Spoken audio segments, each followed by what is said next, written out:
ఆషాఢ మాసమున అమ్మవారికి బోనాలు సమర్పించడం అనేది ఆనవాయితీ.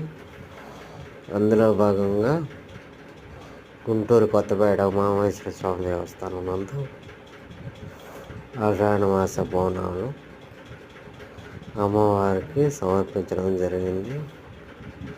అలాగే అమ్మవారు ప్రతి సంవత్సరం శాకంబరి దేవిగా అలంకారము ఈ దేవాలయం ముందు వేయటం జరుగుతుంది.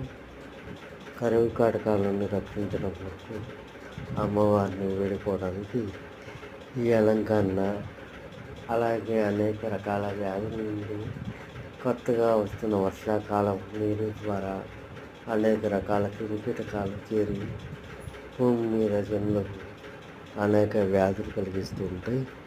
ఆ వ్యాధుల నుండి రక్షించడానికి అమ్మవారికి, గ్రామ దేవతలకు బోనాలు సమర్పించడం అనేది తెలంగాణలో ఒక ఆనవాయితీగా వస్తుంది. అదేవిధంగా ఇక్కడ ఈ ఆంధ్రప్రదేశ్లో అమ్మవారికి సారె అందించడం జరుగుతుంది.